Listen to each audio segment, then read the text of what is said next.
Muy buenas tardes, yo soy la doctora Lidia Peñalosa, soy residente de tercer año del Hospital General de México y me pidieron que el día de hoy les hablara sobre retinopatía diabética. Bueno, para comenzar este tema pues es muy extenso, generalmente es uno de los temas que tanto en la oftalmología general como en la subespecialidad de retina pues es la que más acapara porque pues un alto porcentaje de los pacientes presentan esta patología. Tenemos que, bueno, todos ya sabemos que la diabetes es un problema de salud pública que va en aumento y que, bueno, de acuerdo a las últimas cifras o a las cifras que se van dando año con año, se tiene que el número de pacientes con diabetes va a aumentar. Las causas pues son diversas, desde el aumento poblacional, los factores que tienen que ver con la herencia, la mayor expectativa de vida que tienen los pacientes y por tanto la presentación de enfermedades crónico-degenerativas con mucho mayor frecuencia, los hábitos de alimentación y el sedentarismo. Esta diabetes se asocia comúnmente al síndrome metabólico y se ha visto que actualmente afecta a individuos que están en edad laboral. Nosotros, bueno, en el hospital tenemos experiencia de pacientes diabéticos tipo 2, incluso niños, o pacientes muy jóvenes de 30 años en adelante. Como les decía, esta incidencia pues sigue en aumento. Una de las complicaciones de la diabetes pues es la retinopatía diabética, que es el tema que nos atañe el día de hoy. Esta es una causa importante de disminución y de ceguera. En Estados Unidos es la segunda causa de ceguera legal y tiene una incidencia mundial que va del 2 al 6%. Dentro de las enfermedades del ojo, pues incluye un porcentaje bastante importante. En México, pues bueno, tenemos que, de acuerdo a nuestras cifras de población, casi 85 millones de habitantes son mayores de 20 años y en nuestro país se encuentra una incidencia de 7% de diabéticos, de acuerdo a esta encuesta nacional del 2006. Se ha estimado que existen casi 6 millones de diabéticos y de ellos casi 3 millones tienen algún grado de retinopatía. De los cuales los que se encuentran en retinopatías diabéticas no proliferativas son casi 2 millones y más de 300,000 con retinopatía diabética proliferativa. ¿Dónde sucede el daño de esta patología? Bueno, pues como su nombre lo indica, pues sucede en la retina. La retina es una de las capas que forman el ojo y de la cual depende en gran parte el funcionamiento del mismo y de la visión. Hemos escuchado, no sé si les han hablado a lo largo de estas pláticas, de varias zonas, por ejemplo, hablar de mácula, de nervio óptico, de fobia, etc. Esto solamente hace referencia a la localización anatómica donde se localiza principalmente el daño. La mácula es esta zona central que les marco con un círculo azul. Nosotros le llamamos polo posterior o fondo de ojo a toda la retina, pero la retina no es un mapa, no es una hoja así extendida, sino tiene la forma del ojo y tiene un polo posterior, que es lo que estamos viendo en la fotografía clínica, tiene un ecuador que generalmente no alcanzamos a ver en las fotos clínicas, sino mediante oftalmoscopía, y una zona periférica que corresponde hasta los límites de la hora serrata, que es donde termina esta retina. Lo que nosotros más estudiamos y lo que ustedes pueden observar es esa zona, el polo posterior, en donde se incluye la mácula, que es la zona que está comprendida entre las arcadas temporales. De nuestro nervio óptico emergen las arterias y las venas en forma de arcadas y se van hacia el lado temporal y hacia el lado nasal. Nuestra retina temporal es la más extensa, embriológicamente así se forma, y el área que está comprendida entre esas dos arterias, superior e inferior, se llama mácula. Todo eso es la mácula. El centro de la mácula se llama fóvea, que es lo que está comprendido en el circulito rojo. En esa fóvea no hay vasos sanguíneos y es donde se desarrolla la visión más fina. Y el centro de la fóvea se llama foveola, que es se hace como un ombliguito, sí, un umbo, donde existe la mayor concentración de fotorreceptores que se encargan, como les decía, de la visión fina. Esta zona es de las que más se afectan en la retinopatía diabética. ¿Qué sucede fisiopatológicamente en esta enfermedad? Existen cambios que pueden ser bioquímicos, histológicos, fisiológicos y obviamente lo que nosotros vemos, los datos clínicos. Dentro de los cambios bioquímicos más importantes, ustedes pueden leer libros completos que traten de explicar cómo se produce esta retinopatía, pero lo que más se ha observado es que aumentan las concentraciones de sorbitol. Sabemos que la glucosa, cuando está en cantidades excesivas, pasa a través de esta vía en el ojo. En el ojo, cuando existe un aumento excesivo de glucosa, se convierte en sorbitol y ese sorbitol se acumula. Además de que aumentan las proteincinasas y los radicales libres que generan un estrés oxidativo. Todos estos cambios bioquímicos tienen una repercusión histológica.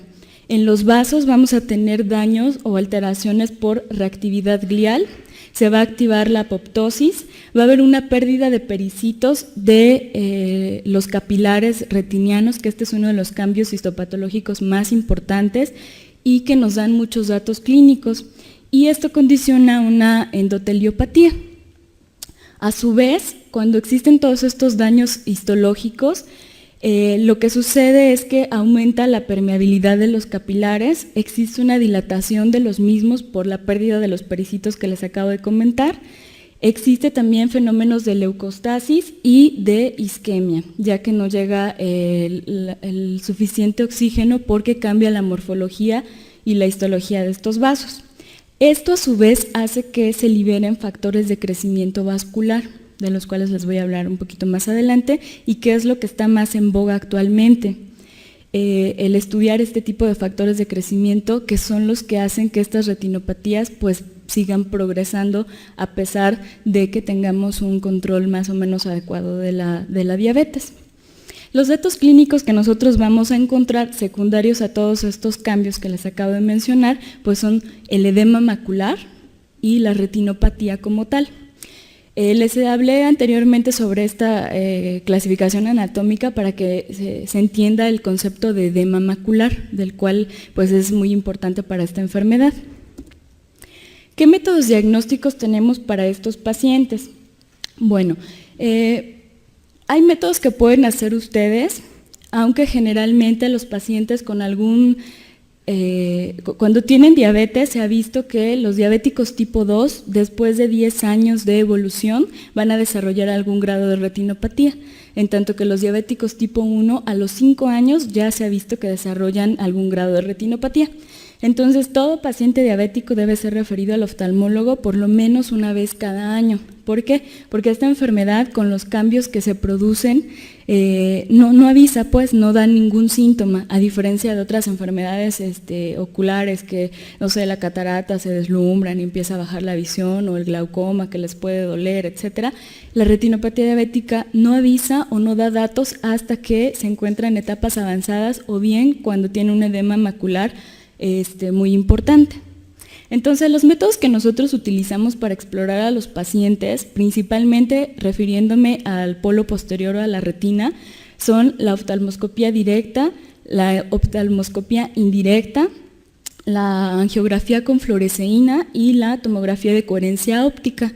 Ahorita les voy a hablar de cada uno. La oftalmoscopía directa se hace utilizando el oftalmoscopio que todos conocemos, el cual nos da una imagen, un campo muy pequeño, pero imágenes muy grandes. Entonces podemos observar con detalle, por ejemplo, el nervio óptico, las arcadas, la zona macular, pero si queremos observar el ecuador o la periferia cuesta mucho trabajo, y más si no tenemos a un paciente con dilatación o bien si no tenemos mucha experiencia al manejar el oftalmoscopio. Nosotros utilizamos más la oftalmoscopía indirecta, mediante la cual, utilizamos la lámpara de hendidura y lentes aéreos. Son diferentes lupas que nos dan aumentos y que nos permiten ver mayores campos, pero con los detalles más pequeñitos. Dependiendo qué tipo de lente es el que utilicemos, son lo que vamos a alcanzar a ver. pero generalmente con este tipo de oftalmoscopía podemos estudiar toda la retina. También existe este tipo de oftalmoscopio indirecto, el cual es portátil, no necesitamos una lámpara de hendidura, y lo que hace es concentrar una luz, y también utilizamos una lupa un poquito más grande, que es de 20 dioptrías y que nos ayuda a valorar el fondo de ojo por completo. Lo único es que bueno, son muy caros, no todos podemos tener uno, pero nos da una muy buena visión del polo posterior o del fondo de ojo. Ahí estamos, así se utiliza el oftalmoscopio indirecto, tiene una luz que sale de la parte central y con la lupa nosotros nos enfocamos y ahí nos da una imagen. Todas estas lupas nos dan imágenes inversas. El otro estudio del cual echamos mano para estudiar esta enfermedad es la angiografía con fluoresceína. Este es un estudio mediante el cual estudiamos la circulación tanto de la coroides como la circulación retiniana.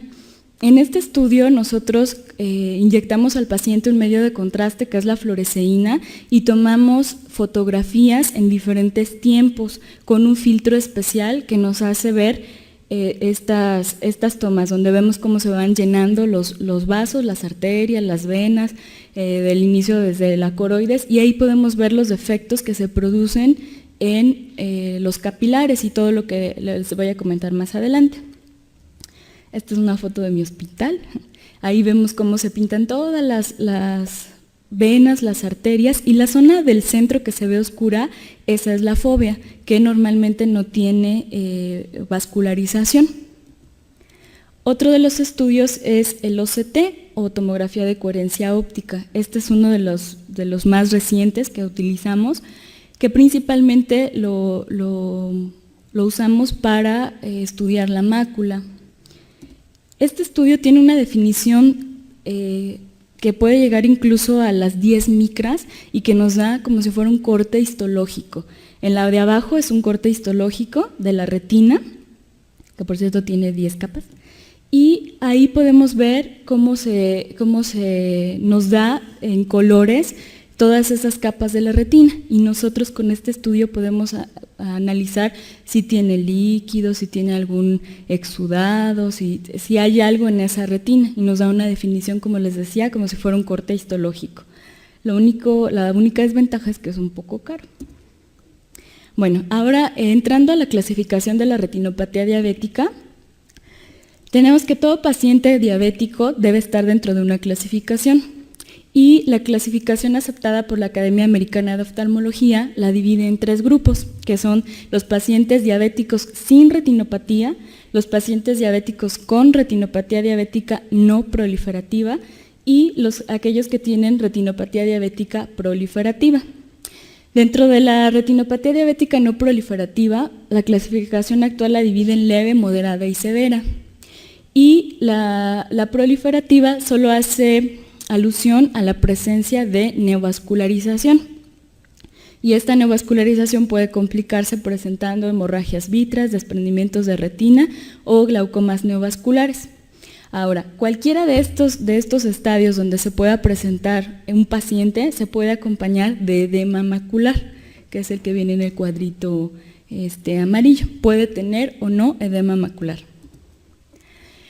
¿Cuáles son las lesiones que nosotros observamos en la retinopatía diabética? Los principales son la presencia de microaneurismas, microhemorragias, exudados duros, manchas algodonosas o manchas blancas, neovasos y hemorragias prerretinianas o vítreas. Ahorita les voy a enseñar ejemplos de algunos de ellos.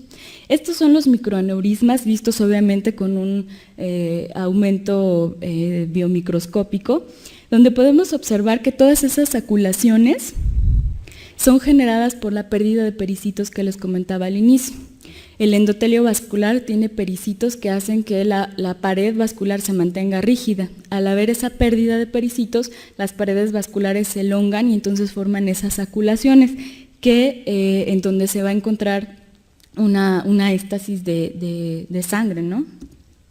En los estudios de fluoroangiografía los podemos ver así, como pequeños puntitos blancos. Nosotros le llamamos que son puntos hiperfluorescentes porque brillan, y eso nos habla de que en esa zona está habiendo daño a nivel de los pericitos de los vasos sanguíneos. Generalmente estos microaneurismas se encuentran en retinopatías diabéticas no proliferativas y son muy pequeñitos. En ocasiones con oftalmoscopía directa no logramos detectarlos porque miden menos de 50 micras, entonces pues tenemos que ser como muy acuciosos para poder encontrarlos. Y de hecho para eso nos puede servir este estudio de fluoroangiografía, para saber que ahí están y saber identificarlos y localizarlos. Hay otro tipo de lesiones que nosotros les llamamos exudados duros, que son manchas blancas que se encuentran también en el polo posterior, que son acúmulo de sustancias que el epitelio de la retina no puede procesar y se tienden a acumular entre las capas de la retina. Estos como que se secan y se quedan ahí acumulados y, como les decía, están dentro de estas mismas capas de la retina y nos hablan de que hay un daño más severo. ¿Por qué? Porque ya no solamente hubo un microaneurisma que se infló, sino que ahora ya fugó, generalmente son plasma, y las proteínas, los lípidos, etcétera, que no pueden ser procesados porque ya están entre las capas internas de la retina y no en los vasos, se acumulan ahí y nosotros los podemos ver así como manchas blancas. También podemos encontrar, y esto es también muy común, microhemorragias o hemorragias que generalmente tienden a adoptar la forma de la capa de retina en donde se encuentran. Pueden ser manchas o hemorragias redondas o hemorragias largas, como en flama o en astilla les llamamos nosotros, que nos indican que está habiendo infartos en estas capas, bueno, que se está fugando no solamente plasma, sino también sangre, y que se rompen esos pericitos generando esa hemorragia. Este es un cuadro obviamente mucho más avanzado y ahí podemos observar las manchitas blancas que son exudados duros, y las hemorragias generalmente afectan más al polo posterior, o sea, la parte central de nuestra retina. Las microhemorragias, como les decía, pueden ser localizadas en las partes superficiales o más profundas de la retina. Otro de los datos son las manchas algodonosas. Estas se encuentran, igual se ven manchas blancas, pero literalmente se ven como bolitas de algodón. Y esto nos habla de que está habiendo microinfartos en la capa de fibras nerviosas de la retina. Condicionado todo por la misma isquemia. Aquí podemos ver cómo esas manchitas blancas son un poquito más superficiales. Digo, esta foto no está en 3D ni tenemos estereopsis como para ver que están como más elevadas, a diferencia de los exudados duros que son mucho más profundos. Ahí los podemos ver cómo está en las capas más superficiales. Y la presencia de neovasos, que a partir de ellos podemos considerar que la retinopatía es proliferativa. Los neovasos se pueden presentar en el nervio óptico o en la papila, se pueden presentar a nivel de las arcadas o en cualquier zona de la retina, comúnmente en las dos primeras que les mencioné. Y vamos a observar cómo en la parte inferior se empiezan a hacer como uniones, como arquitos entre los nuevos vasos que se forman, que son vasitos defectuosos y que se dan por la liberación excesiva de factores de crecimiento endotelial vascular. Ahí podemos ver cómo se empiezan a formar a partir de los vasos ya existentes y que están con algún grado de isquemia el tejido que los circunda, empiezan a formarse esos neovasos que en un corte histológico pues los veríamos así. Ahora, como les decía, ahora les voy a enseñar fotos. Esto de la retinopatía, cuando nosotros iniciamos a observar fondos de ojo, cuesta un poquito de trabajo saber en qué grado está, ¿no? Es más así al inicio como ojo de buen cubero, pero sí tenemos que saber identificar las lesiones que se producen por esta enfermedad. Aquí tenemos una foto clínica de un ojo derecho, donde observamos que no existe ningún dato de retinopatía. Podemos ver un ojo sano, donde observamos un nervio óptico que se ve redondito, de buen color, que tiene una excavación simétrica, central. La emergencia de los vasos es normal y no vemos en lo que es polo posterior ni en el área macular ninguna lesión. correspondiente a las que les acabo de hablar. ¿Sale? En pacientes jóvenes es común observar un brillo de la retina, que es la capa limitante interna, que brilla mucho, y en gente joven eso lo debemos buscar. Aquí tenemos una foto clínica, este es un ojo izquierdo, donde podemos observar algunos datos de retinopatía diabética no proliferativa leve. Les digo que estas son fotos de pacientes del hospital. Sí, es como muy difícil observar que existen. ¿Se ve aquí? ¿Esto sirve? Bueno, en las partes inferiores se ven algunos microaneurismas, tal vez no los alcancen a definir muy bien, pero más sobre la arcada temporal inferior, ahí están localizados, son poquitos, pero existen. Aquí tenemos una retinopatía diabética que es más moderada, en la cual ya podemos observar que hay microhemorragias en las arcadas inferiores y también hay presencia de exudados duros en el área macular. Ya vimos arriba esos puntitos blancos. Cuando ustedes vean un fondo de ojo deben buscar eso, deben buscar seguir el trayecto de los vasos y ver si alrededor, porque generalmente se producen estos hemorragias o estos exudados alrededor de los vasos y muy cerca de ellos está la zona de fuga.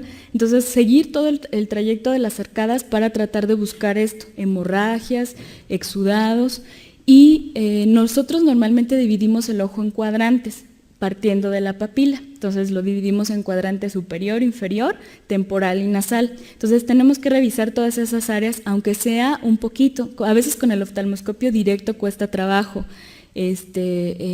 localizar o seguir muchos cuadrantes, ¿no? Pero por lo menos tenemos que revisar arriba, abajo, derecha, izquierda, ¿no? Para estar seguros de que no haya este tipo de lesiones. Para revisar la mácula con el oftalmoscopio directo es muy recomendable pedirle al paciente, si queremos ver nervio óptico, que vea hacia su nariz. Si queremos ver la mácula, el centro de la mácula, le pedimos que vea directo a la luz y ahí vamos a entrar directito a la mácula. ¿Esto para qué nos va a servir? Para saber si tiene lesiones de este tipo que condicionan edema macular. Esta es una retinopatía diabética severa, donde ya podemos observar los 3 tipos de lesiones: exudados duros, que son los que están en el centro de la mácula, exudados o manchas algodonosas, que son los blanquitos que están en la parte inferior, que brillan un poquito más, y todas esas hemorragias que se encuentran en el polo posterior. Aquí tenemos otro ejemplo, donde igual observamos estas lesiones, que es importante, como les decía, identificar. Y si ven todos esos puntitos chiquitos que se ven en el centro, esos son microaneurismas. Ahí igual podemos observar toda una serie de microaneurismas centrales y manchas algodonosas, hemorragias. Aquí tenemos una retinopatía diabética proliferativa, donde empezamos a observar que cambia hasta cierto punto la anatomía, los vasos sanguíneos empiezan a rectificar y empiezan a proliferar vasos, generalmente, o lo vemos más comúnmente, del nervio óptico. De hecho, uno de los factores pronósticos para nosotros es qué tanto está vascularizado el nervio óptico. Aquí vemos que no hay vasos en el nervio óptico, pero si nada más le vimos el nervio óptico y no le vimos lo demás, como lo que está arriba, esos son neovasos, y entonces ya nos cambia la clasificación, ya no es podemos verle el nervio y a lo mejor la parte central, y decimos, bueno, pues tiene unos exudados y unas hemorragias, es no proliferativa, no necesita nada más. Pero si nos vamos hacia las arcadas, podemos ver que ahí tiene unas neovascularizaciones. Aquí aparentemente pudiera ser que nos cueste trabajo observar que ahí donde está la flechita hay unas neovascularizaciones. ¿Qué hacemos nosotros cuando nos queda duda de si son neovasos o simplemente son malformaciones arteriovenosas que también se pueden formar en esta patología? Pues bueno, hacemos un estudio de fluorangiografía, que es del mismo paciente, donde podemos observar cómo la fluoresceína es lo que va pintando todas las arterias y las venas, y vemos cómo en el centro forma todos esos como copos de nieve. Todos esos son microaneurismas y nos está hablando que ahí hay isquemia, que ahí hay zonas donde no está llegando adecuadamente el oxígeno, y en la parte donde nos quedaba duda, ahí se ve como un manchón blanco. eso nos habla de que hay fuga. Cuando el medio de contraste fuga de un vaso, quiere decir que es un neovaso, un vaso que está mal formado y a través del cual se fuga todo el medio de contraste. Aquí podemos ver la misma foto como a través del tiempo de que pasan los minutos de este estudio, pues cómo va cambiando, ¿no? Todas las manchas blancas que se ven en este estudio nos hablan de que sigue fugando y que se acumula ese líquido ahí, principalmente en el área macular. Si nosotros vemos un estudio así, podemos decir que ese paciente ve muy mal, porque la zona macular es la que está más afectada, y recordemos que esta es la zona de visión fina o de visión perfecta. En las zonas periféricas podemos observar cómo igual hay fuga del medio de contraste, y las zonas oscuras son zonas que no están irrigadas, y a esos nosotros le llamamos cierres capilares. Ahora les he hablado mucho del edema macular. ¿Qué es esto del edema macular? Ya les expliqué que puede acompañar cualquier etapa de la retinopatía diabética, y el problema de este edema macular es que es lo que realmente les baja la visión y por lo que el paciente acude. Podemos tener un paciente con una retinopatía diabética no proliferativa leve o moderada y que tiene una baja de visión importante. ¿Esto a qué se debe?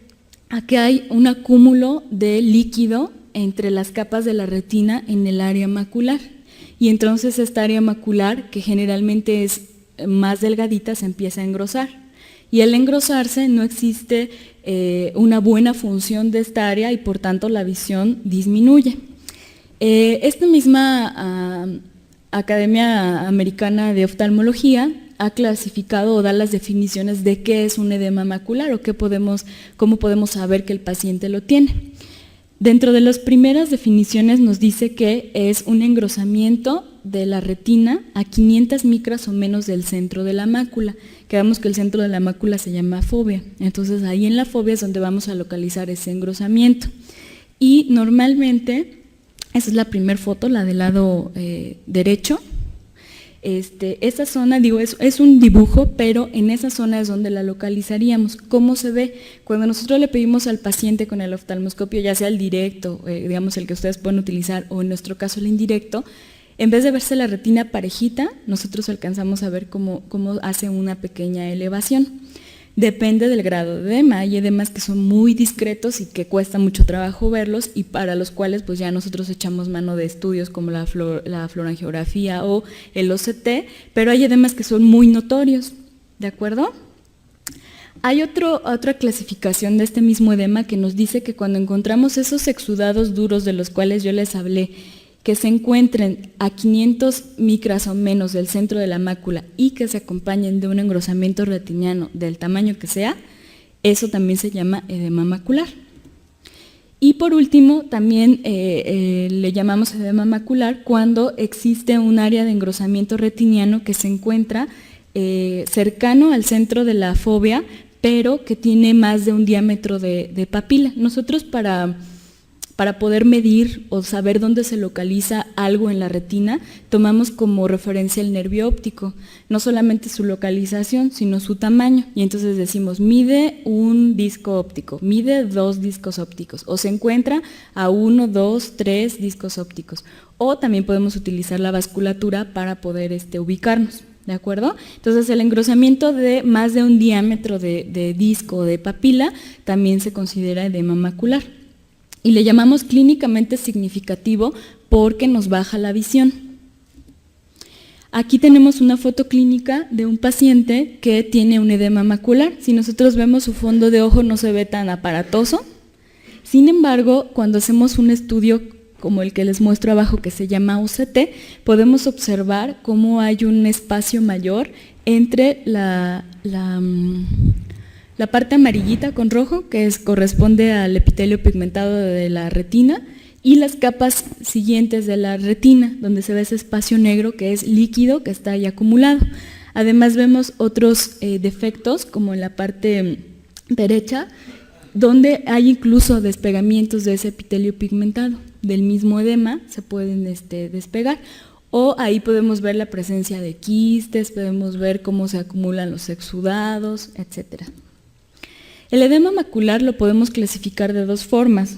en una forma difusa y en una forma localizada o focalizada.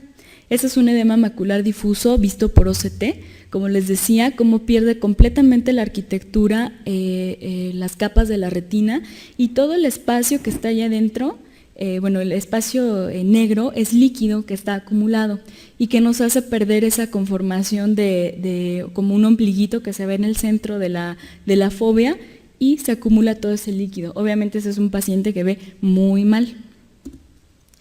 Otra de las etapas en las que podemos encontrar a un paciente con retinopatía diabética proliferativa es con presencia de una hemorragia vítrea. ¿Qué sucede? Que esos vasitos que nosotros observamos y que a lo mejor no les dimos tratamiento en su momento, o no sé, a veces los pacientes no vuelven, etcétera, sangran con mucha facilidad y entonces la sangre impregna al vítreo y pues ya no nos deja ver nada, ¿no? Ni ellos ven, ni nosotros vemos. Esta es una foto de una hemorragia vítrea, no se ve nada, dilatamos al paciente y se ve rojo, ¿no? Hay hemorragias vítreas que evolucionan hacia su resolución, o sea que dejamos pasar tiempo y poco a poco se van reabsorbiendo, mientras el paciente no vuelva a sangrar. Pero hay hemorragias vítreas que se condensan y ahí se quedan, hacen como un coágulo, impregnan demasiado del vítreo y entonces hay que darles otro tratamiento. Una de las complicaciones más frecuentes y más temidas son los desprendimientos de retina. En el caso de los diabéticos producen desprendimientos de retina traccionales y también mixtos, quiere decir que pueden tener un desprendimiento de retina seroso acompañado de tracciones o puramente traccional, en el cual todas esas zonas blancas son tejido que se empieza a formar, tejido fibroglial, donde algunas capas de la retina comienzan a cambiar y forman esos, que literalmente son cordones que empiezan a jalar la retina hasta desprenderla. Y otra de las complicaciones que también son muy frecuentes son el desarrollo de glaucoma neovascular. ¿Qué sucede cuando la isquemia que se presenta en la retina es tan severa? Pues que el ojo empieza a producir vasos a todos los niveles. Y entonces uno de los datos que podemos observar en los pacientes es un signo que se llama rubeosis iridis, en la cual nosotros podemos ver vasos sanguíneos en el iris, que poco a poco van avanzando desde el centro del rodete pupilar hacia la periferia y entonces tapan el ángulo iridocorneal y esto genera que se tape la malla trabecular y que no existe un adecuado drenaje. La presión empieza a aumentar y generalmente estos son ojos con muy mal pronóstico, que cuando llegan así, llegan con visiones de percepción de luz o menos. Muy bien. ¿Hasta dónde voy? Bueno, ya hablamos de la clasificación, ya sabemos cómo identificar a un paciente, qué datos debemos de buscar ustedes a sus pacientes sin dilatar, obviamente, con una lámpara o con su mismo oftalmoscopio pueden tratar de enfocarse un poquito en el iris y buscar si tienen esos vasos. Hay vasos que son muy chiquitos y que no van a ser perceptibles, que solo los podemos ver nosotros con lámpara de hendidura, pero hay otros vasos o grados de rubeosis iridis que se ven a simple vista, ¿sale? Entonces siempre buscar eso en los pacientes. Ahora, el tratamiento. El tratamiento de la retinopatía ha evolucionado, hay muchísimas pautas de tratamiento actuales, pero el gol estándar para esta enfermedad sigue siendo la fotocoagulación con láser. Este láser se indica en pacientes con retinopatía diabética proliferativa. De acuerdo a los estudios que se han hecho recientemente, los estudios del EDTRS, que es el que más va dictando las normas a través de esta enfermedad, ha demostrado que fotocoagular a pacientes que tienen grados de retinopatía diabética no proliferativa, puede ser severa o moderada, no tiene ningún efecto. O sea, si nosotros fotocoagulamos antes a un paciente, no le evitamos que pueda seguirse complicando. Entonces, ¿a quiénes sí fotocoagulamos? Aquellos que tienen neovasos donde sea, ¿sale? En papila, en las arcadas, en el iris. Hay pacientes que a veces no tienen neovasos en retina, pero sí tienen rubeosis, y entonces ese es un dato que nos indica que debemos iniciar la fotocoagulación porque la isquemia está siendo muy severa. Este láser, bueno, se da con un aparato especial y lo que hace es crear una necrosis coagulativa de las capas de la retina. Se hace de manera selectiva, evitando obviamente dar a los vasos sanguíneos, pero lo que tratamos es de disminuir el área como tal, la superficie de la retina, para que el oxígeno que queda se distribuya mejor entre las zonas de retina que todavía quedan pues, funcionales, ¿no? Normalmente una sesión de láser, una buena sesión de láser incluye de 1200 a 1600 disparos. Estas son más cuestiones técnicas, pero lo importante es que bueno, nosotros debemos respetar la mácula, debemos respetar el nervio óptico, ¿sale? Eso no se fotocoagula. Aquí les enseño un esquema de cómo se va a iniciar la fotocoagulación, la dividimos en esas zonas y generalmente damos 3 sesiones de láser. Los puntitos amarillos, los negros y los cafecitos nos hablan de las zonas que podemos iniciar a fotocoagular. Ya ahí depende de cada oftalmólogo y de cada caso cómo se haga la fotocoagulación. Hay quien lo hace en 3 tiempos o en 2 tiempos. Esta fotocoagulación se ha visto que es lo único que disminuye la pérdida visual, ya sea por edema macular o por neovascularización. Ahí tenemos una fotocoagulación terminada hasta el ecuador. Si el paciente sigue con datos de isquemia, entonces fotocoagulamos la retina periférica, que es lo que nos sobra. Otra de las pautas de tratamiento, y que son de lo más nuevo que se ha utilizado y de lo cual podríamos dar una plática completa, es el uso de antiangiogénicos.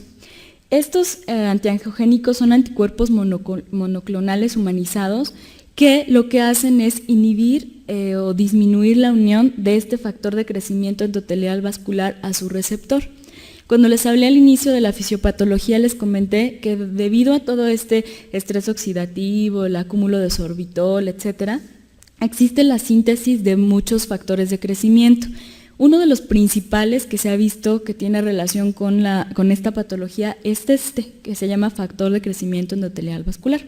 Entonces, las investigaciones más recientes se han enfocado en ver cómo podemos inhibir a este factor de crecimiento.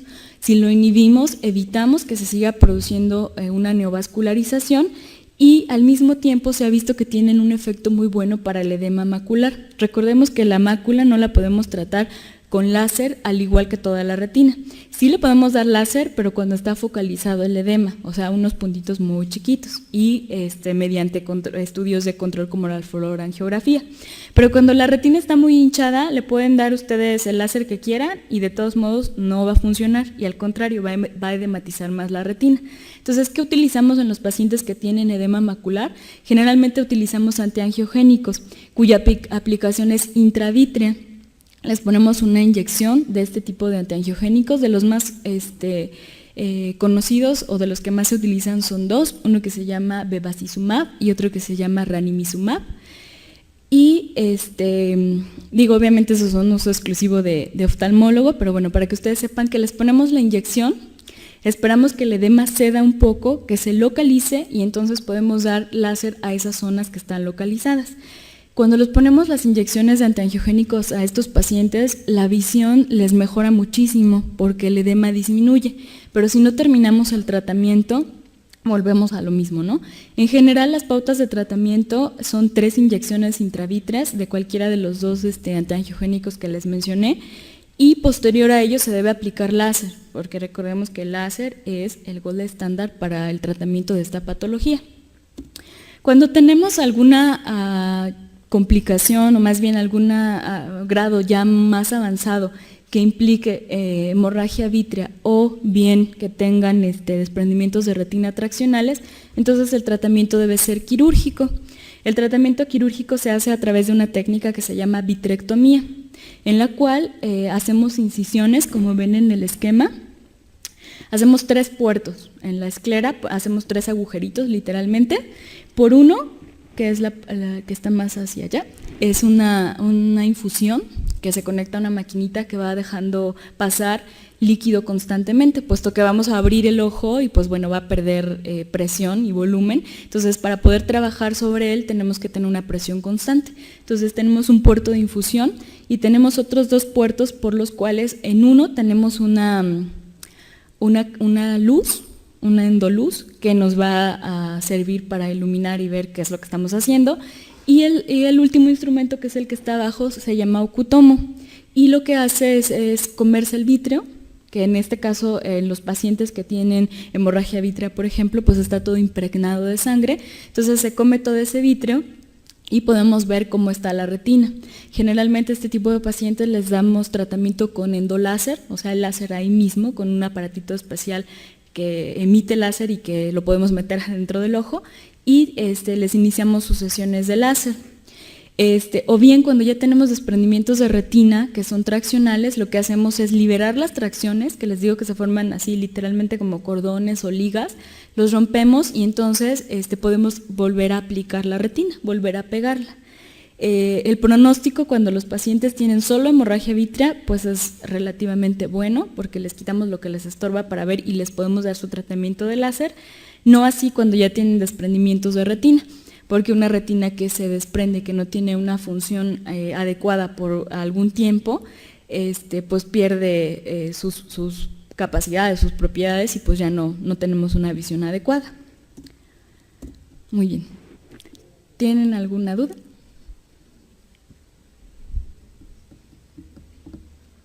¿No? ¿Todo muy claro o todo muy confuso? Bueno, entonces lo único que podemos concluir es que todos vemos pacientes diabéticos, sea el nivel de atención que sea. Lo importante es saber que todos deben tener una revisión oftalmológica y que muchas veces el daño que se ve en el ojo lo podemos ver, pero en el resto de la economía no. Entonces hay muchos pacientes que por ejemplo nosotros vemos y que están súper mal del ojo y que lo único que les interesa es ver, pero no se preocupan porque tengan pie diabético, porque tienen insuficiencia renal, etc. Entonces tratar al paciente de manera integral. Y en cuanto al oftalmológico se refiere, pues ustedes pueden ser unos buenos iniciadores de esta revisión y si ven cualquiera de estas lesiones, pues enviarlos con nosotros. Y les digo, a los 10 años de evolución de un paciente diabético tipo 2, tiene que ser revisado por un oftalmólogo y un tipo 1 mucho más, a los 5 años. ¿Sale? Dígame. Ahí. A ver, una pregunta.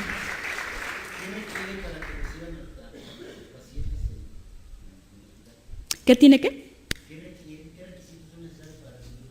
Nosotros manejamos a nivel de nuestras unidades la clínica de diabetes. Cuando enviamos a nuestros pacientes ¿pero de qué institución me habla? Para revisar fondo de ojo. Porque tiene este problema. Nosotros no tenemos la facilidad de hacer un examen preciso. Claro, sí. Pues miren, en nuestro hospital realmente es fácil. Todo paciente que llega, por ejemplo, de todas las especialidades realmente nos los refieren, de medicina interna, de endocrino, pacientes de reuma. Generalmente todas las especialidades estamos muy relacionadas y pues realmente yo creo que no existe alguna enfermedad que nos tenga alguna manifestación ocular, entonces por lo mismo todos llegan. Y los diabéticos, independientemente de si tengan síntomas o no tengan síntomas, por lo menos deben tener una valoración. Llegan con nosotros referidos de cualquier, incluso de la consulta general o de cualquiera de las especialidades donde estén siendo vistos. Los pacientes que están internados, todos los que son diabéticos, por protocolo les piden una valoración, una interconsulta para valorar fondo de ojo, independientemente de por qué estén hospitalizados y de si tienen o no síntomas de baja de visión o etcétera. Entonces, digo, no sé en las demás instituciones. En el seguro que yo sepa, sí existe incluso cuando yo hice el servicio social en el seguro, entonces estaban implementando el Diabetims y a todos los pacientes los tenían que mandar a revisión oftalmológica. Entonces, pues yo creo que no debe ser tan difícil. Sí está saturado, sí hay citas que a veces se tardan 3 meses, pero siempre se le da prioridad, ¿no? Cuando un paciente es urgente, lo mandan urgente, ¿no? Y lo ves ese día y le estás resolviendo el problema pues a lo más pronto que puedes, ¿no? También depende pues de tus recursos y de los recursos del paciente, ¿no? Por ejemplo, hay pacientes que requieren antiangiogénicos, pero que lamentablemente son caros, ¿no? Entonces ya ahí tenemos que adaptar las pautas de tratamiento dependiendo cada paciente, cada caso. ¿Alguna otra duda? ¿No? Bueno, pues muchas gracias por su atención y por lo que se les ofrezca. Estamos en el Hospital General para servir. casi 2 millones y más de 300,000 con retinopatía diabética proliferativa. ¿Dónde sucede el daño de esta patología? Bueno, pues como su nombre lo indica, pues sucede en la retina. La retina es una de las capas que forman el ojo y de la cual depende en gran parte el funcionamiento del mismo y de la visión. Hemos escuchado, no sé si les han hablado a lo largo de estas pláticas, de varias zonas, por ejemplo, hablar de mácula, de nervio óptico, de fobia, etc. Esto solamente hace referencia a la localización anatómica donde se localiza principalmente el daño. La mácula es esta zona central que les marco con un círculo azul. Nosotros le llamamos polo posterior o fondo de ojo a toda la retina. Pero la retina no es un mapa, no es una hoja así extendida, sino tiene la forma del ojo y tiene un polo posterior, que es lo que estamos viendo en la fotografía clínica, tiene un ecuador que generalmente no alcanzamos a ver en las fotos clínicas, sino mediante oftalmoscopía, y una zona periférica que corresponde hasta los límites de la hora serrata. Nosotros, bueno, en el hospital tenemos experiencia de pacientes diabéticos tipo 2, incluso niños, o pacientes muy jóvenes de 30 años en adelante. Como les decía, esta incidencia pues sigue en aumento. Una de las complicaciones de la diabetes pues es la retinopatía diabética, que es el tema que nos atañe el día de hoy. Esta es una causa importante de disminución y de ceguera. En Estados Unidos es la segunda causa de ceguera legal y tiene una incidencia mundial que va del 2 al 6%. Dentro de las enfermedades del ojo, pues incluye un porcentaje bastante importante. En México, pues bueno, tenemos que, de acuerdo a nuestras cifras de población, casi 85 millones de habitantes son mayores de 20 años y en nuestro país se encuentra una incidencia de 7% de diabéticos, de acuerdo a esta encuesta nacional del 2006. Se ha estimado que existen casi 6 millones de diabéticos y de ellos casi 3 millones tienen algún grado de retinopatía, de los cuales los que se encuentran en retinopatías diabéticas no proliferativas son casi. Muy buenas tardes, yo soy la doctora Lidia Peñalosa, soy residente de tercer año del Hospital General de México y me pidieron que el día de hoy les hablara sobre retinopatía diabética. Bueno, para comenzar, este tema pues es muy extenso, generalmente es uno de los temas que tanto en la oftalmología general como en la subespecialidad de retina, pues es la que más acapara porque pues un alto porcentaje de los pacientes presentan esta patología. Tenemos que, bueno, todos ya sabemos que la diabetes es un problema de salud pública que va en aumento, y que, bueno, de acuerdo a las últimas cifras o a las cifras que se van dando año con año, se tiene que el número de pacientes con diabetes va a aumentar. Las causas pues son diversas, desde el aumento poblacional, los factores que tienen que ver con la herencia, la mayor expectativa de vida que tienen los pacientes y por tanto la presentación de enfermedades crónico-degenerativas con mucho mayor frecuencia, los hábitos de alimentación y el sedentarismo. Esta diabetes se asocia comúnmente al síndrome metabólico y se ha visto que actualmente afecta a individuos que están en edad laboral, que es donde termina esta retina. Lo que nosotros más estudiamos y lo que ustedes pueden observar es esa zona, el polo posterior, en donde se incluye la mácula, que es la zona que está comprendida entre las arcadas temporales. De nuestro nervio óptico emergen las arterias y las venas en forma de arcadas y se van hacia el lado temporal y hacia el lado nasal. Nuestra retina temporal es la más extensa, embriológicamente así se forma, y el área que está comprendida entre esas dos arterias, superior e inferior, se llama mácula. Todo eso es la mácula. El centro de la mácula se llama fóvea, que es lo que está comprendido en el circulito rojo. En esa fóvea no hay vasos sanguíneos y es donde se desarrolla la visión más fina. y el centro de la fóvea se llama foveola, que es se hace como un ombliguito, un umbo, donde existe la mayor concentración de fotorreceptores que se encargan, como les decía, de la visión fina. Esta zona es de las que más se afectan en la retinopatía diabética. ¿Qué sucede fisiopatológicamente en esta enfermedad? Existen cambios que pueden ser bioquímicos, histológicos, fisiológicos y obviamente lo que nosotros vemos, los datos clínicos. Dentro de los cambios bioquímicos más importantes, ustedes pueden leer libros completos que traten de explicar cómo se produce esta retinopatía, pero lo que más se ha observado es que aumentan las concentraciones de sorbitol. Sabemos que la glucosa, cuando está en cantidades excesivas, pasa a través de esta vía en el ojo. En el ojo, cuando existe un aumento excesivo de glucosa, se convierte en sorbitol y ese sorbitol se acumula. Además de que aumentan las proteincinasas y los radicales libres que generan un estrés oxidativo. Todos estos cambios bioquímicos tienen una repercusión histológica.